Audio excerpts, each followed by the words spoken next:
हे friends, कैसे हैं आप सभी। भाई, प्रकृति के बारे में हमारे मन में जितनी भी उत्सुकताएं मौजूद हैं वो हमें इस नेचर को और गहराई से जानने के लिए जिज्ञासु बनाए रखती हैं। जैसे कि बब्बर शेर को ही ले लो। अब ये जनाब वैसे तो अफ्रीका के घने जंगलों में पाए जाते हैं, परंतु आपको जानकर हैरानी होगी कि पूरे एशिया में इनका प्राकृतिक आवास सिर्फ भारत में ही मौजूद है। तो भाई लोगों, आज हम बस बात करेंगे भारत में पाए जाने वाले एशियन लायन और उनका निवास स्थान गिर वन्य जीव अभयारण्य के बारे में। गिर वन्य जीव अभयारण्य भारत के गुजरात राज्य में स्थित राष्ट्रीय उद्यान एवं वन्य जीव अभयारण्य है, जो पूरे एशिया में सिंहों का एकमात्र प्राकृतिक निवास स्थान है। यह अभयारण्य लगभग 14 से 24 वर्ग किलोमीटर के एरिया में फैला हुआ है। इस अभयारण्य का 258 वर्ग किलोमीटर का इलाका राष्ट्रीय उद्यान है और 1153 वर्ग किलोमीटर का एरिया अन्य प्राणियों के लिए आरक्षित किया गया है।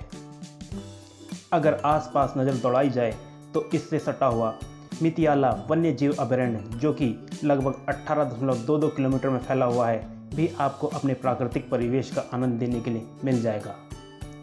ये दोनों अभयारण्य आपको गुजरात के जूनागढ़, अमरेली और गिर सोमनाथ जिले में मिलेंगे।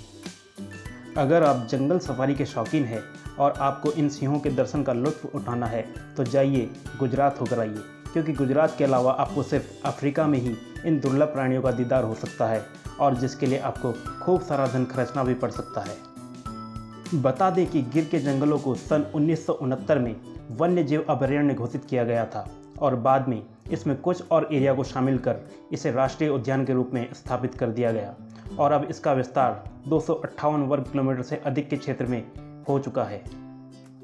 जहां विश्व में सिंहों की संख्या में भारी कमी आई है, वहीं हमारे गिर राष्ट्रीय उद्यान में सिंहों की संख्या बढ़कर लगभग 523 के आसपास हो गई है और इसका श्रेय जाता है इस अभयारण्य में तैनात उन वन कर्मियों को, जिन्होंने इस दुर्लभ प्राणी को संरक्षित करने में दिन रात अपना योगदान दिया है। इस अभयारण्य का इतिहास लगभग 100 वर्ष से अधिक पुराना बताया जाता है। प्राचीन काल से ही हमारे सनातन धर्म में सिंहों की विशेष भूमिका रही है। जहाँ विष्णु भगवान को सिंह रूपी अवतार के रूप में वर्णन मिलता है, तो कई जगह हम आज भी सिंह को माँ अम्बा का वाहन के रूप में चित्रण देखते हैं। यहाँ तक कि जो हमारा नेशनल एम्बलम है, वहाँ भी 4 सिंहों की आकृति का प्रयोग किया जाता है। तो यह कहना गलत नहीं होगा कि सिंहों का भारतीय इतिहास हजारों वर्ष पुराना है। बताया जाता है कि जब एशिया में सिंहों की संख्या में भारी गिरावट आई थी, तब जूनागढ़ में भी मात्र 15 ही सिंह बचे थे। तब जूनागढ़ के तात्कालिक नवाब द्वारा गिर वन के सिंहों के लिए इस जगह को आरक्षित घोषित कर इनके शिकार पर प्रतिबंध लगा दिया गया था। अगर प्राचीन युग की बात करें तो पूरे भारत और अन्य एशियाई देशों में सिंह पाए जाते थे। जैसे कि सिंगापुर को ही ले लो, जिसके नाम का अर्थ सिंहों का नगर बताया जाता है।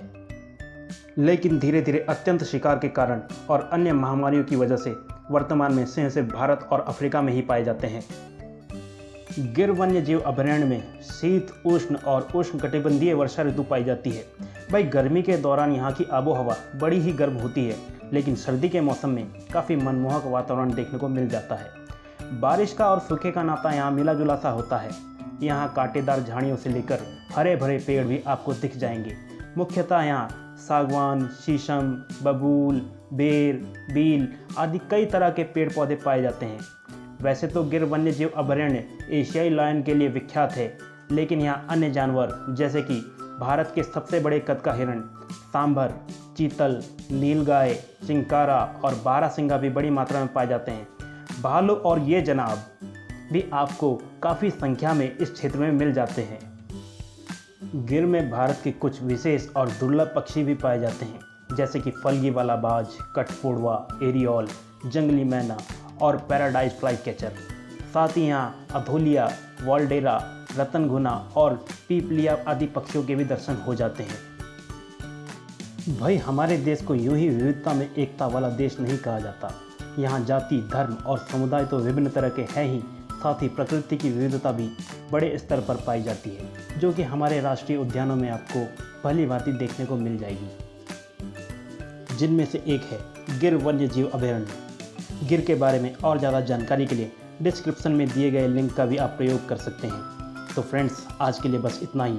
उम्मीद है आपको आज का ये एपिसोड पसंद आया होगा। मिलते हैं फिर किसी नए टॉपिक पर। तब तक के लिए नमस्कार, जय हिंद।